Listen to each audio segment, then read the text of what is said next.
am I repenting as strong as I'm asking for forgiveness? I've got Chris Zimmerman, Dr. Chris Zimmerman. He's chiropractor from Ballinger Chiropractic here, and we're going to discuss a few different things. Some things maybe people already have, and then bringing faith into the conversation, how it works in your life. So I know you're athletic. I know you've played football, and I've heard a lot of that. So you're into sports. Just tell us a little bit about yourself and how you got interested in chiropractic. I grew up in a small town, small town, Northwest Iowa, about 2,000 people. Ironically, it seems like every little small town in Iowa has a chiropractor.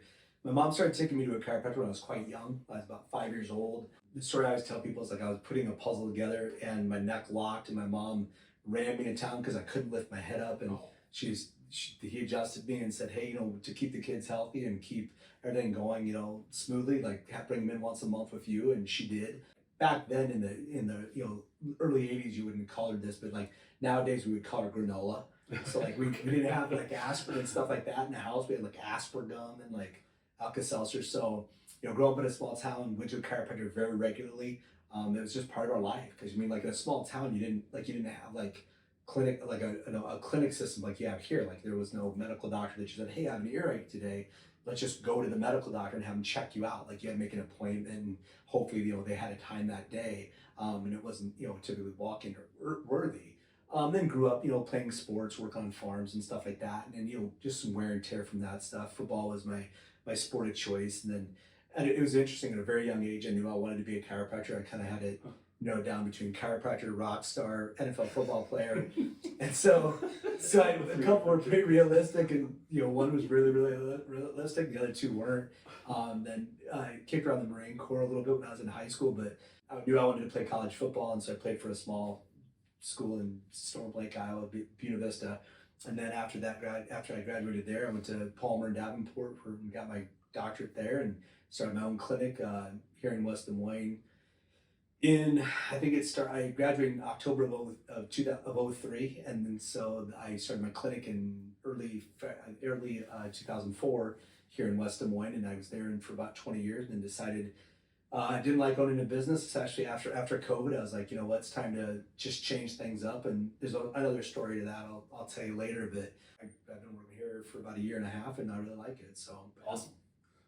Well, welcome. Thank you so much for being willing to be interviewed by me. I've got a few in there, but I think it'll be fun to get a perspective from the chiropractor's perspective on faith, and just addressing chiropractic misconceptions maybe. And speaking of misconceptions, let's talk about the elephant in the room. A lot of people are scared about chiropractic, just a lot of fears with it. Can you address what some of those things like?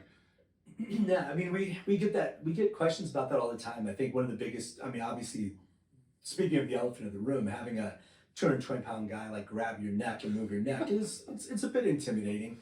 I was telling you earlier, like one of the things I kind of struggle with at times is I've gone to a chiropractor for so long, I don't know what it's like to not go to a chiropractor. So I never had that fear, because when you're 5 years old and you start with it, it's all you know.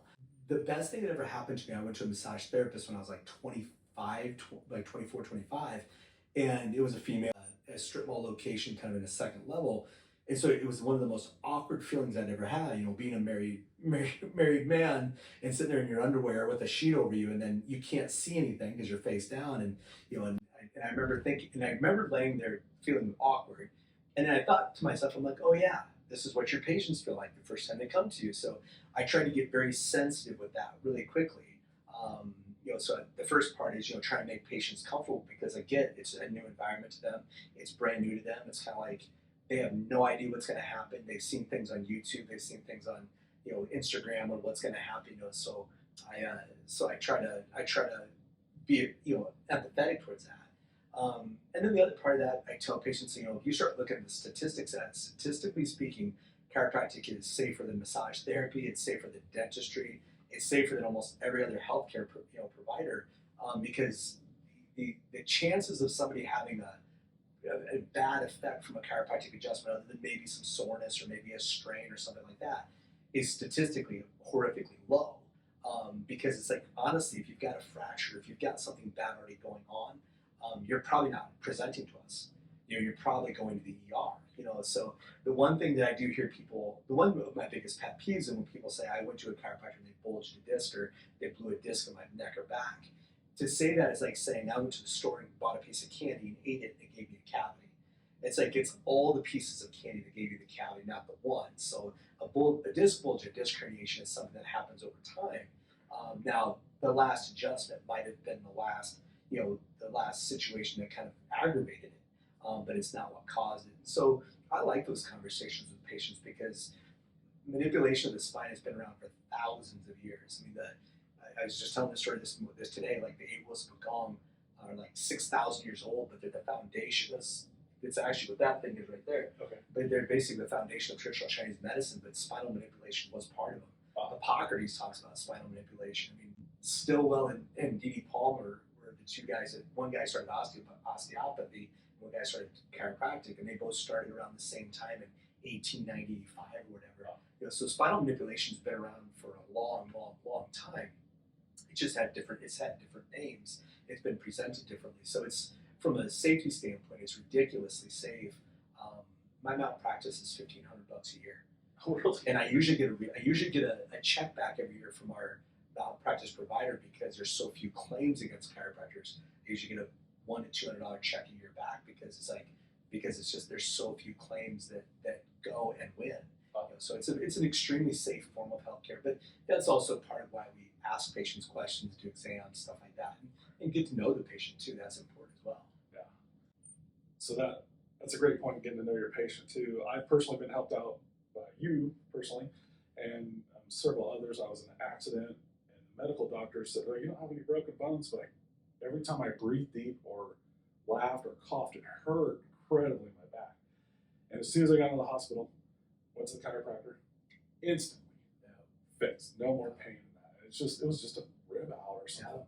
Yeah. And so looking outside in, like what I think, this may not be true, I'm not medically qualified, but it seems like if a doctor could combine with a chiropractor and could combine with maybe physical therapy, that would be the perfect combination, of things to just treat issues, to keep people healthy. And you guys do a little bit of that with Travis. Yeah. On stretching side. I'm not sure how much physical therapy it's done, but correcting the problem instead of treating a symptom. Yeah. I guess it's. And that's how we're taught in school. Is like get to the root of the problem first. I tell patients all the time that's probably one of the most challenging things about being a chiropractor for me is that we're getting to the root of your problem or treating your problem. Obviously, your body heals. God does the healing. The outcome you get might not be the outcome you want, but it's the outcome that you get. So it's a really interesting. Now, 90% of the time, the patient's going to get what they want. Right. They're going to get the outcome that they're looking for. But no, it's an interesting way to put it because just like a medical doctor, you go in with a temperature or an illness, and they treat you, and you walk out, and 3 months later, you still you have diarrhea or something else. They'll say, well, you don't have strep anymore. But they're like, but I have diarrhea now. But it's because I want an antibiotic. It's a pretty graphic example. Sorry, but the point is, it's like they accomplished what their goal was, their objective goal was, and the chiropractors would do the same thing. The nice thing is, obviously, we don't get a lot of those other byproducts to happen. And so, yeah, it is interesting. It's interesting that you said that holistic approach and the inside out. In chiropractic college, they always talked about healing comes from above down, meaning God to us, and from the inside out, the expression of our body out. And so it's interesting how you mentioned medical doctors working with chiropractors in the same setting. I don't know if it would work because it's two completely different philosophies. I think physical therapy therapists and chiropractors would work very well together because those ideologies don't overlap. But I have a brother-in-law who's a medical doctor, and we talk a lot, and he's very open-minded, and I'm open-minded to what he has to say. We get along quite well. But it's always interesting because it's like I'll say things that he just can't get on board. His brain can't get there. But again, it's like when you sometimes just say, well, the body will take care of it, or the body does that job for us, or God designed us that way. He wants a more scientific answer. And it's kind of like, well, science is great, but it's like I always think it was like in Columbus's day they thought they were scientific. True. But even the movie Oppenheimer that just came out, one of my favorite parts of the trailer on that movie is like they legitimately did not know if they were going to create a black hole when they set that bomb off, and so even the science then wasn't science. So science is powerful, it really is. But we also forget that our creator, our God, or our bodies were made innately intelligent, and that's really what expresses the healing. So sometimes you just have to let go and just be like, this is how we were designed. Let's let God. Now that's not ignoring when somebody has a medical issue, right? But it's also one of those things that that's where the faith part of it comes in. Awesome. I'm a continuous learner, so to speak. I love to learn about things. Is there anything in chiropractic areas that you're seeking to learn more? I think you'd shared with me once that you could just specialize on shoulders and have a clinic busy for a long time. Yeah. But I never thought about that on the chiropractic standpoint. I mean, for me, chiropractic was just as a whole. I didn't think about specialization. Yeah. So if you could speak to anything you're digging deeper into, or something new that's coming up. I don't know if it's because I'm a sadist or what, but but sciatica. Sciatica is one of those things I've had personal experience with it. Sciatica is one of those things where so many people have it. And so I have great empathy for people who have sciatica, like true, down to the toe, numb foot, burning down the leg, drop foot, all that stuff. And it is a bear. I mean, it is one of the hardest things to treat because it just takes so long. And most of the time people don't know why they have it, I mean, and I do think a lot of it is anatomically how we're designed and or an old trauma. But that's my next, I told my wife that's kind of my next area that I really want to dig into, because it's just something we see. And to be honest, it's like, they don't prescribe opioids like they used to. Right. And so a lot of patients that have sciatica really don't have a whole lot of options. Like their options are extremely limited. And it's nothing to have a patient suffer from it indefinitely. So it's one of those things where I want to keep learning on how to approach it, and if it, and keep helping people get better from that, because it's definitely one of the things we see a lot of. Yeah. I feel like I've seen more of it in the last couple of years than I feel like I ever saw. Oh, really? Even 10 years ago, I don't feel like I saw as much as what I do now. Interesting. Yeah. So but the nice thing about with the sciatica, the table that I have has a piece that kind of breaks away and kind of moves, and it basically opens up the joints. I've got an understanding of that table. I've learned how to use it. I've taken classes on it, but you can get multiple level degrees or certifications on it. Okay. And then also to acupuncture, you never learn enough. Oh yeah, that's You're talking about a 6,000-year-old profession that art form that, I mean, you can never learn enough acupuncture. And so that would be another way that I would approach it. And then also too, just like certain exercises and different things that people can do for themselves, and certain types of adjustments that seem to work better too. So I mean, there's a plethora of things. Right. I definitely can start to eat that elephant one bite at a time. Yeah, that's one thing I appreciate about you specifically is, yes, you treated me. You're also either sending me to Travis to stretch to just kind of relieve some of the muscles that are causing that, and you're also telling me, do this, look this up on YouTube, do these stretches, do these exercises, you need to strengthen here. So you kind of, even though it's kind of hurting your business, because you're not just, you're going to have to come here for once a week for the next year, you're always kind of weigh it by how I feel, and I really appreciate that. So yeah, my experience with that has been, you can get a patient to come in, I mean, I shouldn't say it this way, but you can, if you really want to, and you do a hard sell on a patient, you can get them in once a week and for a year, or even for 6 months, depending upon their situation. But they're going to walk away if you don't get them what they want or give them tools to get what they want. They're going to walk away burned, and they're never coming back to a chiropractor at all. Yeah, that's true. And my philosophy is that's not fair to the patient. That's not fair to the profession.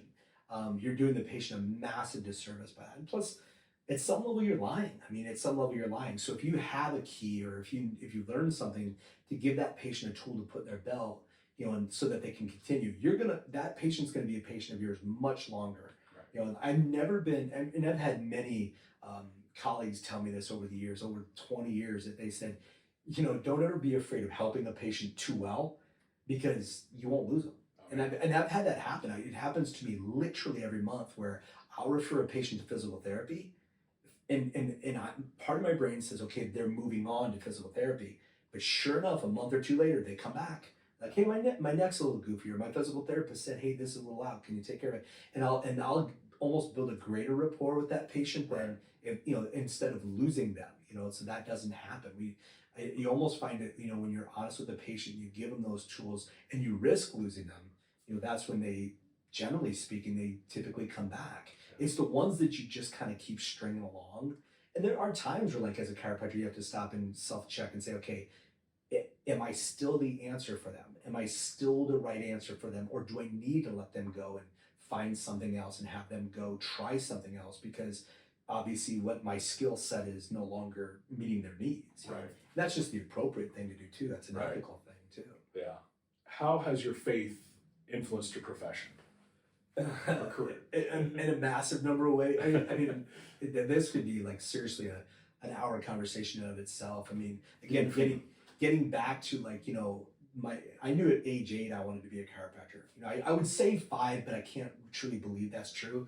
But as long as I can remember, even as a little kid, our hometown chiropractor was a very influential person. And when I say influential, I don't mean community-wise. I mean just when you spoke to the man, he had just something. He had it, right? He had a charisma, and I just bought into what he said. And he never portrayed wealth. He never portrayed, a hierarchy of, like, social hierarchy, and it was a small town. Everybody was on the same level. I mean, it was really strange growing up that way, because poor people and rich people, there was no difference, because there wasn't a difference, and there was no hierarchy of who was in this class or that class. So everybody's on the same level. So that wasn't part of it. But I do believe God put in my heart at a very young age, this is your profession. And because I never questioned it. And I remember even in college, my professors one of my professors was very upset with me that I wouldn't set the MCATs or the medical entrance board, because I was like, I don't want to. I had no intentions of being a medical doctor. I didn't want to be a medical doctor. That just didn't appeal to me. I knew I wanted to be a chiropractor from a young age. And as far as, like, again, going back to chiropractic college, talking about the above, down, inside out, I mean, it's a big part of what we do, understanding that, like, God made the body to do what it's supposed to do. I mean, can't say this for sure, but I would venture to say it's one of the few, like, higher educations that talk about God being a part of the healing process. Now, I was in school 20 years ago, so I don't know what they're teaching now. Right. But I can tell you 20 years ago in our philosophy classes and a lot of our classes, especially the philosophy classes and technique classes, God was a part of that conversation, because B.J. Palmer and D.D. Palmer, B.J. more so, talked about that all the time, about God being the healing power and the body being the healing power.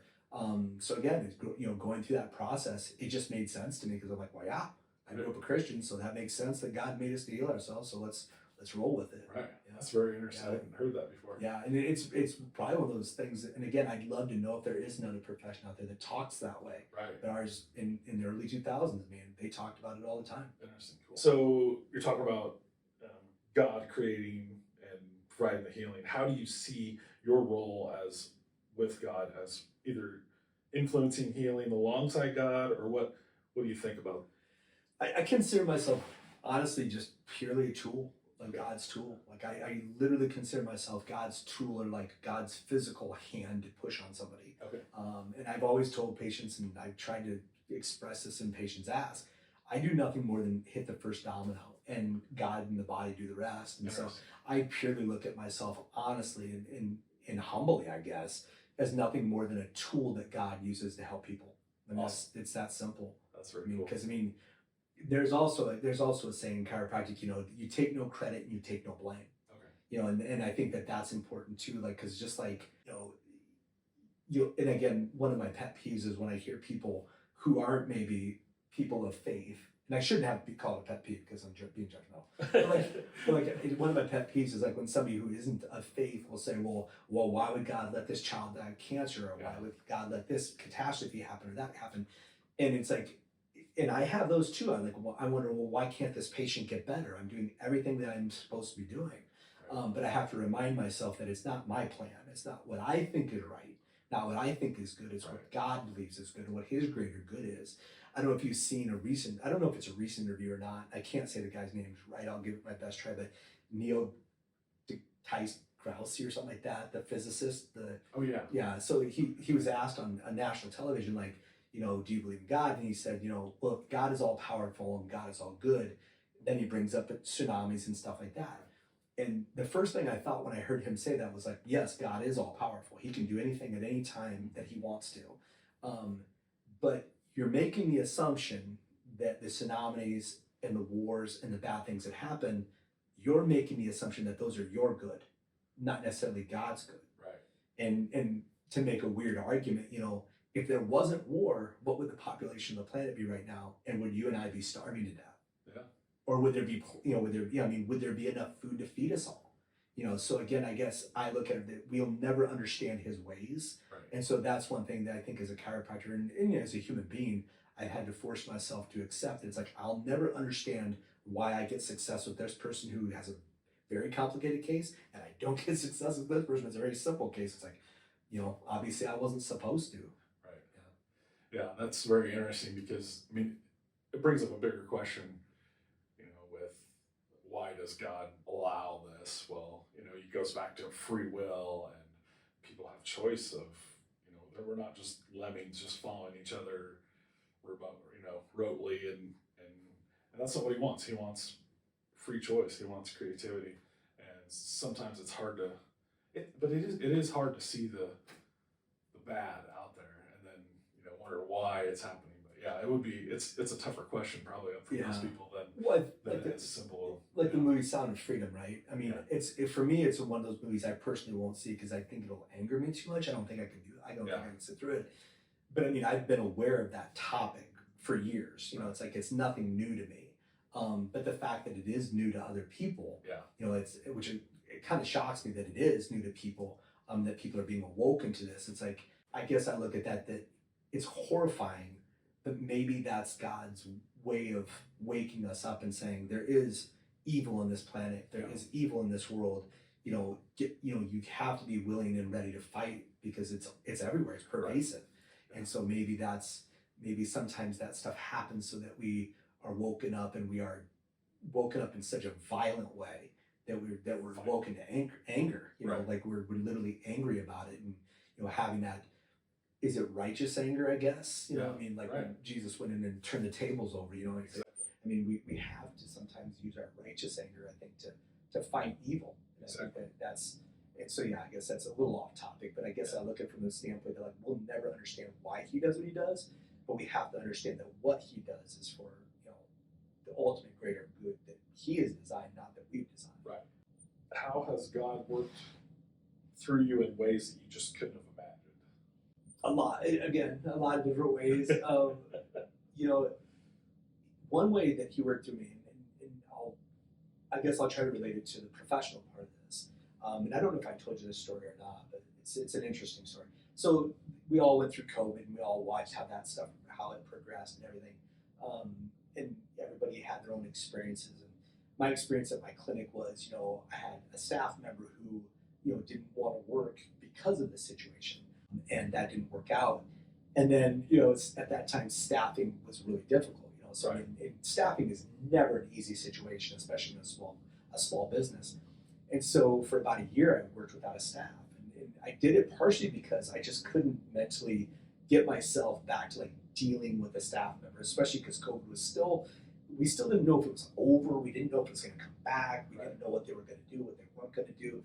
We were still kind of in limbo. And so next thing you know, a year has passed, and you're kind of like, well, I haven't had a staff for a year. And, it's a lot of work, and it was exhausting.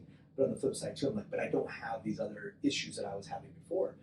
The way that God worked through me was, I knew that what I was doing wasn't a long-term thing. So what I was doing is basically serving out my lease, and I was in talks with other chiropractors about joining up, but I didn't have a concrete way in which that was going to work. We all had different ideas. We all had different ways of thinking how things were going to work. And so one gentleman was about 15 years my senior. I knew that if I went in with him, it was going to be very much me being led around by the nose, which I didn't want. I had two other colleagues that one had a grand vision where I'm like, well, let's keep this simple. And then another one who I thought would work really well with but his clinic was quite a ways away from mine, so it was one of those situations where like, okay, where are we going to be in the middle? So Palmer College always, for years, sent out classifieds emails, and it's for like, hey, a doctor in Winterset has a table that he doesn't want anymore. He's selling it for $50 to a young, and it was designed for young practitioners to get equipment if they needed it. Oh, It was also designed for, hey, chiropractor looking for an associate or another doctor or front office staff. So it was designed as kind of like a classified. So it was a free classified basically.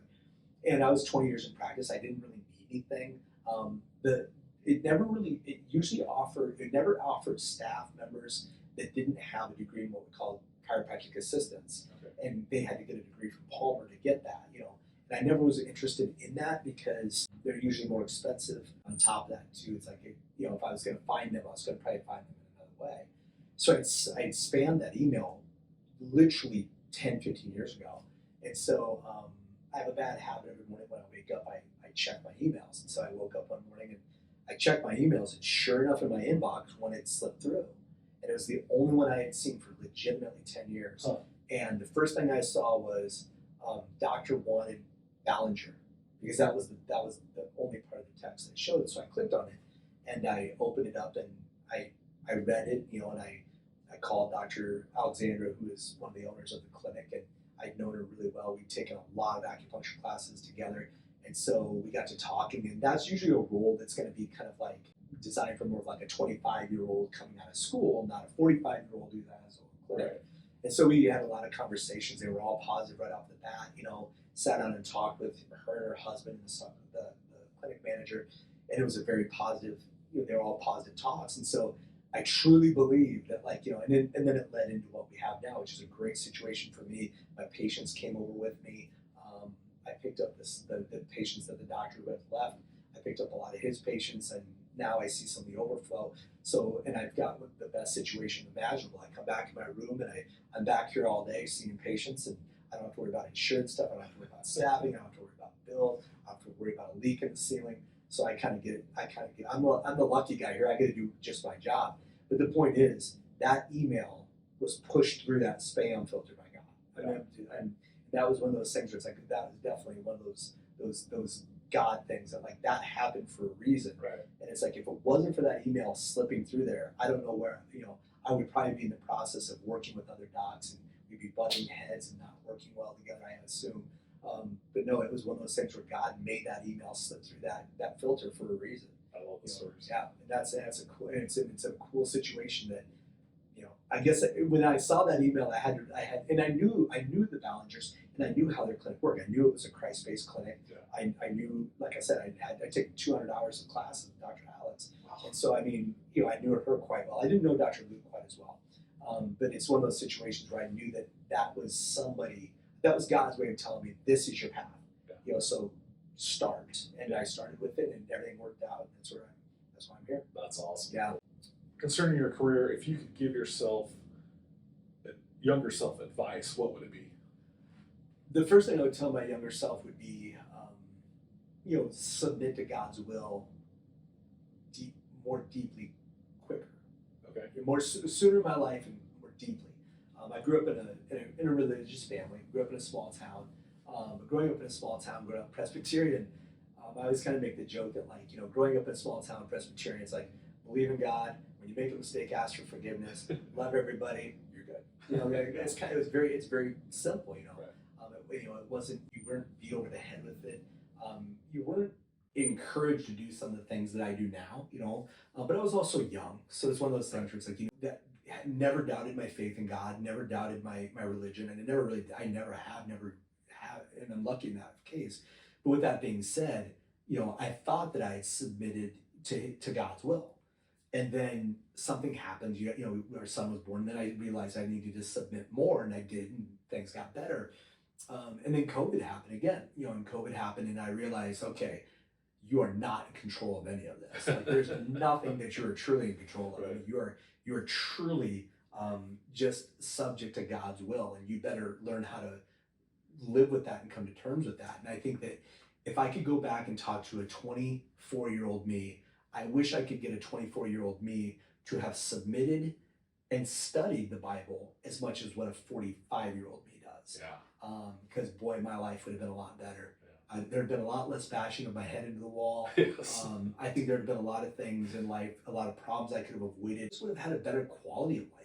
You know what I mean? It's not like my quality of life was ever bad, but it's weird how like it's kind of like you have this that you have surrendered and you have this faith, and then it goes to another level. Yeah. Like, oh wow, I didn't realize I didn't do that, and then you surrender more, and you're like, wow, I didn't realize that. And then there was like from I'd say age 43 to 45, there was this massive leap in surrendering, and when that happened, boy, I tell you what, life really changed for me for the better because I was able to let go a lot of anxiety and fear and anger and all these things that you feel sometimes as a small business owner that you try to like strangle every problem to death, and grab it and control it. And then once you realize, okay, I'm not really in control of that, I'm just going to work on it and then let God take care of it. And if it works out, great. If it doesn't work out, it wasn't supposed to anyway. And so that was probably one of the best things. And it's crazy to say that COVID was probably one of the best things that ever happened to me, but it really was. Yeah. It really taught me a lesson. Like, okay, I need a deeper level of surrender, and I wish I could go back and tell a 25-year-old me that because, boy, again, you realize that you're not in control of really much. Right. So like once you learn that and understand it and accept it, life's a heck of a lot easier. I think that's great advice for anybody. Just the maturity process. Every time you get deeper, it's like, oh, You didn't realize it, right? Yeah. Okay, yeah, you don't realize it, but yeah, that's awesome. Do you have a favorite Bible verse? I've got a couple. I mean, when my son was born, John 3:16 took on a whole new meaning. Yeah. It's like Oh, John yeah. 3:16 meant something to me for a lot of years. So I'm like, oh yeah, that's cool. But Yeah. then once my son was born, it's like, I can't say that verse without crying. I like literally, I well up when I think about it, because that's a pretty impressive and a pretty amazing sacrifice to make. 1 Corinthians 13:13, faith, hope, and love, the greatest is love. That's Yeah. probably my favorite one. Okay. Just because it really encompasses, again, the Presbyterian way I grew up, Right. but then also on top of that, I think if we all practice that more, I think, every human being practiced that a little bit more, Yeah. we'd be a lot better off. And just recently, I don't know if I'm going to say this one right, or I don't know if I'm going to get this one right, but I think it's Romans 2 verse 1, where basically it says, don't judge or condemn the sinner, because by doing so you are a sinner, and then that will put you, God will judge you for that. Right. But the important part of that is, the version I heard was, and the worst part is, not to judge. They don't know not to judge. Right. So it's like when you work with it, when you judge somebody who's not of faith, Yeah. You're judging, so it makes it worse that you're doing it because they don't know that it's not okay. It's not okay. So I guess that I like that one because it's like, it does, again, releases you from a lot of, social media and like, the stuff we see on TV and the things we see all the time. The U.S. women's soccer team, like, wouldn't put their hand on their heart. They weren't singing the national anthem and all that stuff. And part of me wanted to get angry and judge them and be judgmental towards them. But then I had to stop myself and say, that's not my job. I don't have to agree with what they're doing, but on the flip side too, I'm not going to get angry at them or judge them for not doing that because A, I haven't lived their life, and B, I should know better than to do that. Right. Because that's going to make me worse than them judging me for wanting them to do it. So, Right. Yeah. That's a great point. Yeah. I just read a stat that people were polled on what first thought came up when the word Christian comes up, and it's always like hypocrite or stab you in the back or all these bad things. Then what about the word Jesus? And they're like loving, kind, gentle. I'm like, you're like, what? Yeah. Really? So the Right. perception of society is that Christians are negative, bad. Yeah. But Jesus is good. There's something wrong with that. Well, as Christians, we should be Yeah. loving first and not judgmental. Well, living in the spirit, not living in the flesh. Right. Right. And I think but that's also the burden of being a Christian too, is that like you live in the flesh and you're always trying to live in the spirit. Yeah. I'll never forget when I was a kid, went to an Ozzy Osbourne concert at the pretty sure it's here in Des Moines. And as I was walking in, there were protesters. Oh yeah. And this lady like was holding a sign up, and as I was walking by, she goes, she like points at me. She goes, "You need to know that Jesus loves you." And I go, "I do know that, because I grew up in the church." I'm like, "I know he does." Just because I'm going to an Ozzy Osbourne concert doesn't mean that I don't love Jesus. I don't believe in the Bible. Right. And if ironically, if you ever like read any biographies of Ozzy Osbourne, even Black Sabbath, it's like, a lot of their songs are like, "Don't mess with the devil. It's bad business." Yeah. It's like, I mean, I'm not saying he's the most, the role model for Christianity. But I remember, I'll never forget that, where the lady was obviously judging me for going to this concert. But again, I think that's again her living in the flesh and not in the spirit. And I think we all have to work on that. Or it's like, everyone. And that's I think the burden of being a human, burden of being a Christian. That's a great point. Yeah, we have to make that conscious effort daily. I don't think I've heard it that way before. The burden of being a human, burden of being a Christian. That's a good point. That's perfect on the spot there. One favorite Bible story. I just rewatched the movie Exodus with Christian Bale in it, and I kind of forgot about like the Pharaoh's stubbornness. Yeah.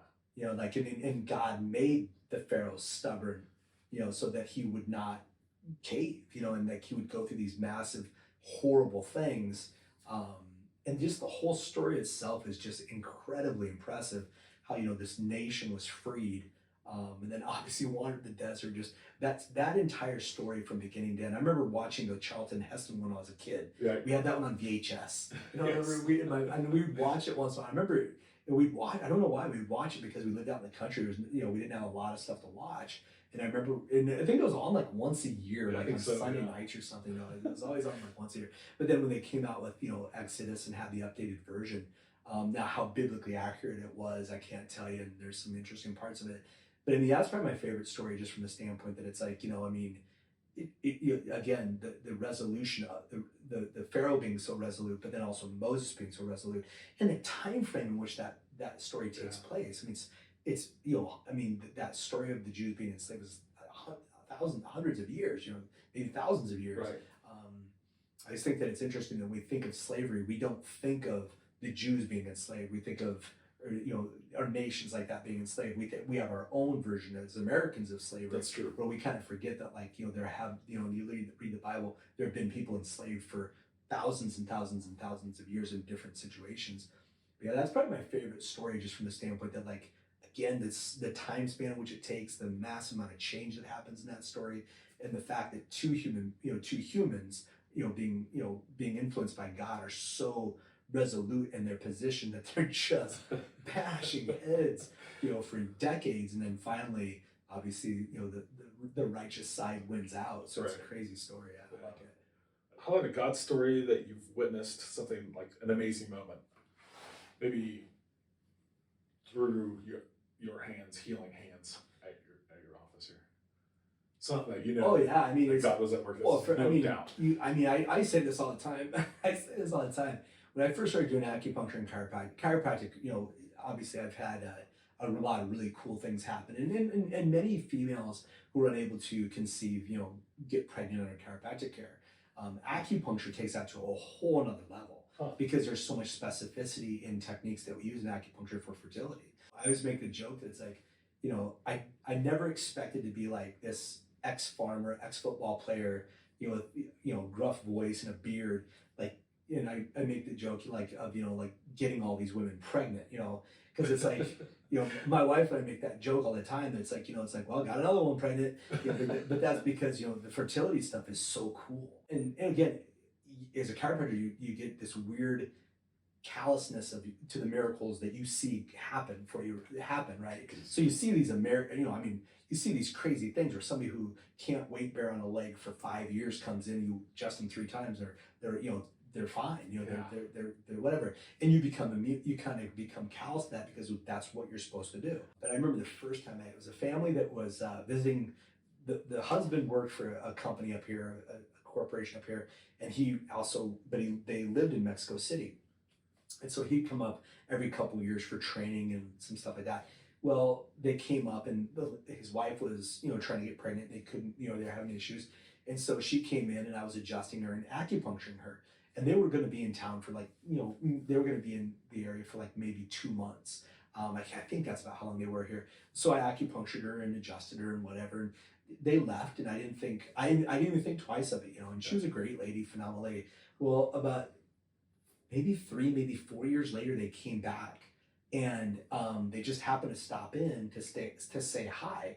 And while they were talking, my office lady was standing, and I come walking out of the room, and the patient who was there checked out, and I knew who she was right away, but until I saw the 3-year-old little girl standing with her, did it not dawn on me? I'm like, oh, that's why I do fertility stuff, like you just take for granted that, like, they get pregnant and they go have a baby, but when you actually don't see them for a while, and then you see the miracle of a human being that was not there before and was not able to be there before. Right. Obviously, that's something, and then I mean, God obviously did the heavy lifting in that situation, but it's like that was when it first hit me that, like, oh man, this chiropractic and acupuncture stuff really works, and that's a miracle that this is a family who couldn't have a baby, Right. but now has a little girl. So that was the first time it kind of hit me like a truck. I'm like, oh yeah, I guess this is important stuff, right? I mean, so it's, again, that callousness was worn down a little bit there. Again, we have to, you have to work hard not to have that in every job. I think. Right. I think every job takes for granted the importance of every human being. I think takes for granted how important their job is and how important their influence is. I mean, it's kind of like the old movie, It's a Wonderful Life. I mean, I think every human being really has that influence, and we're here for a reason, every one of us. Yeah. So we have to embrace that. And sometimes it's not easy, but you have to embrace why you're here. Exactly. So if you could send a text message to everyone in the world, what would you say? He is the truth and he is the way.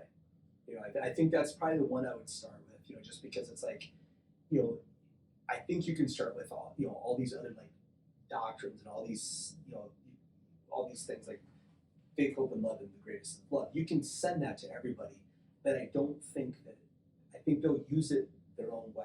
Oh, yeah. I think human beings have that ability to kind of twist things and watch the news. I mean, this is a sad statement, but it's like you can tell the political party that somebody follows based off the news channel they watch. Yeah.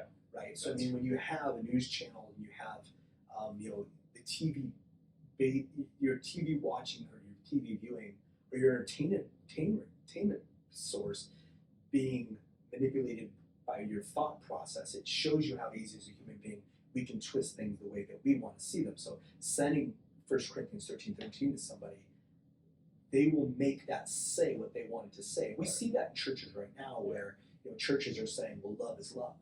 Well, it isn't. I mean, there is a greatest love, and there is a love that was designed by God. And so I think that, like, saying, first and foremost, I mean, either that or, like, get in, or maybe, like, I think that saying to somebody, like, get into the Bible and read it might be a little too much for somebody to handle, because even for myself, reading the Bible is difficult, and so we have a Bible study group here, and we'll sit down and talk about the Bible. And the first book we went through was Ruth.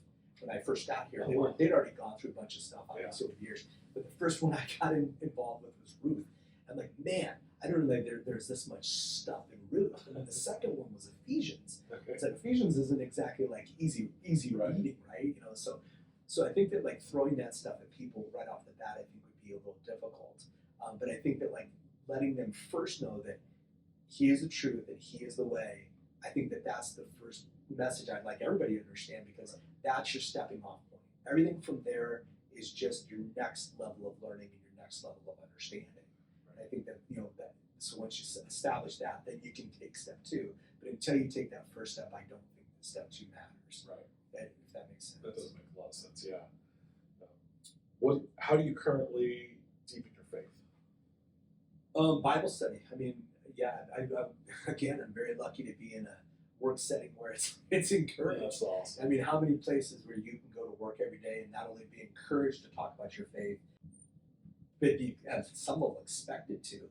And then on top of that, we have Bible study every Wednesday.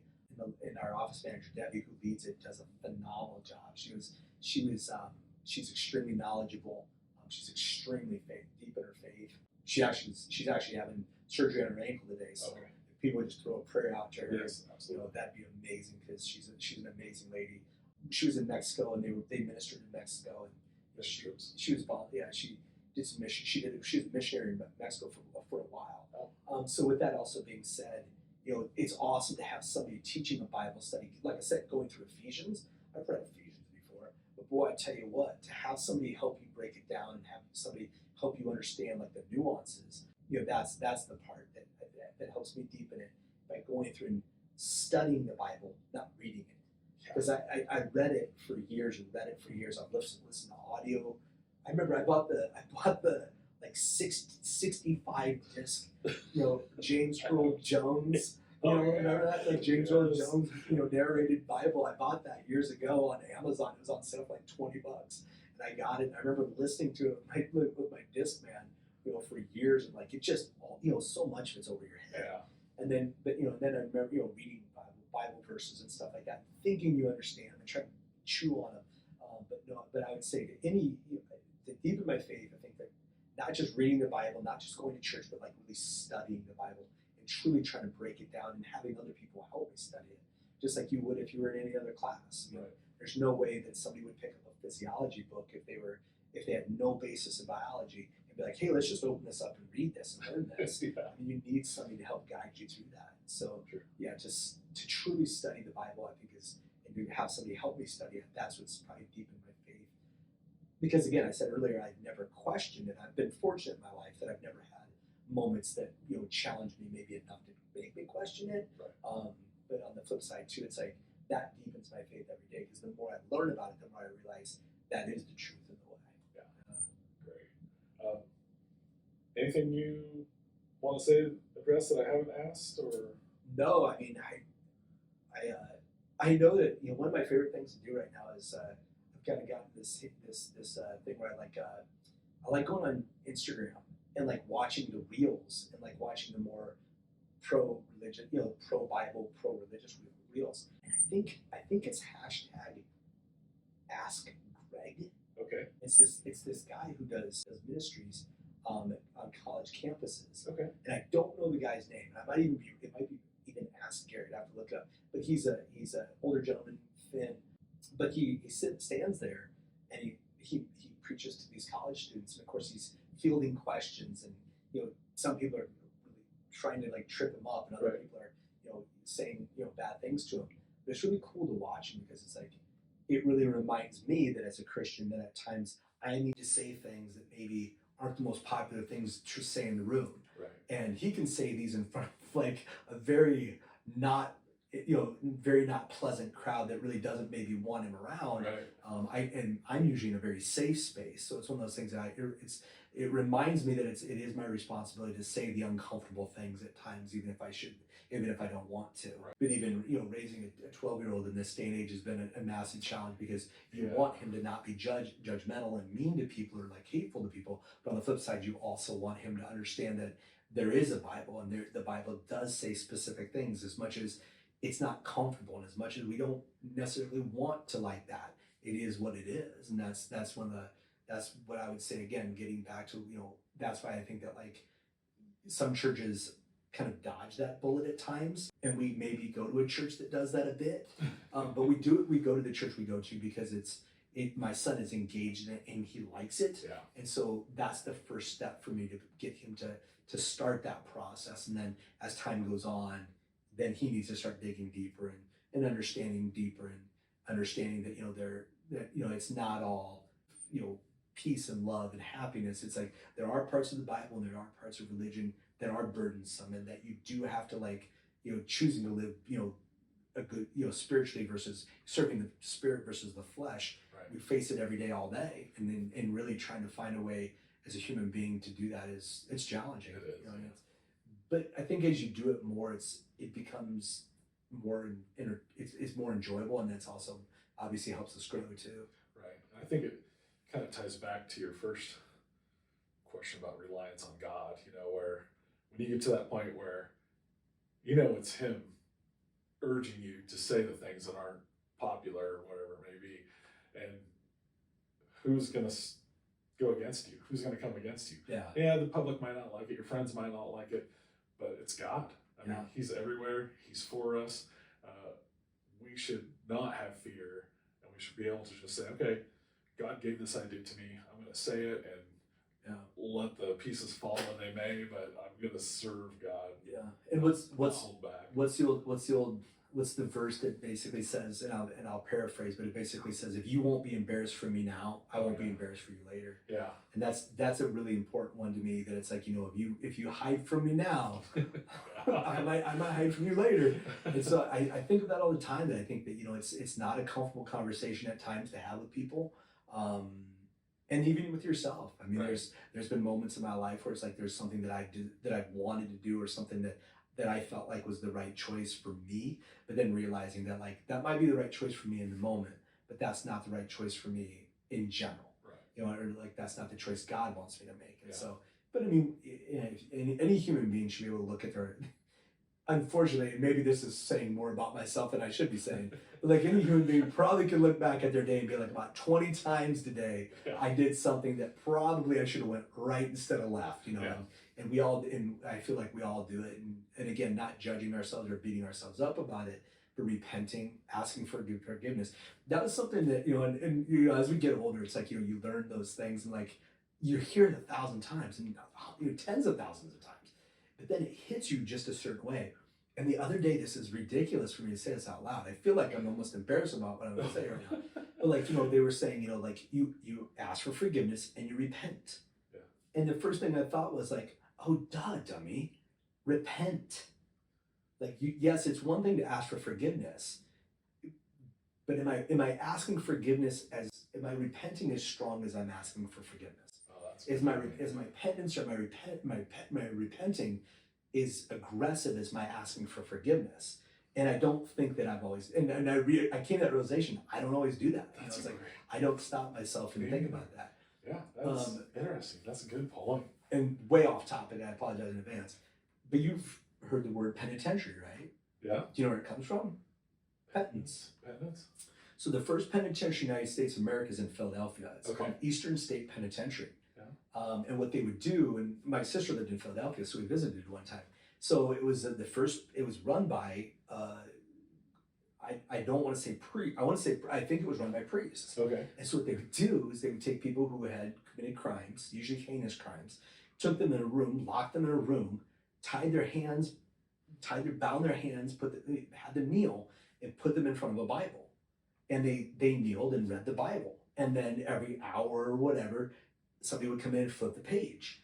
And they didn't have a different sentencing for murderers versus rapists versus burglars. So I think everybody went for like 7 years. I think it was like something like that, right? But the point is, the word penitentiary comes from the word penance or repent. And that's what it was, and that's where it began. Interesting. And so, so again, it's like, you know, that's some hardcore repenting right there. You know, going to prison and being, you know, basically shackled and being forced to read a Bible. Right. You know, and for the sins that you made. You know, but again, I think I'd say that's one thing that I've kind of just come to light with me in the last couple of years, is that like in the last probably couple months, is that my aggressiveness in asking for forgiveness was always more aggressive than my aggressiveness in repenting for whatever I was asking for forgiveness with. Right. And so like that's something I'm trying to work on right now. That's a great observation. I don't think I've heard that before. And it's also scary because like, how many times I've asked for forgiveness, I haven't done much about it. It's like I haven't done enough about it anyway. So, you're right. That's a great point. Yeah. Well, thank you so much for thank you. letting me interview you. It's been fun. I love this part, just the bantering questions and the stories, and I appreciate you letting me ramble a little bit. I get off topic a little bit. So that's right. That's the fun part. Thank you so much. Yeah, thank you. All right.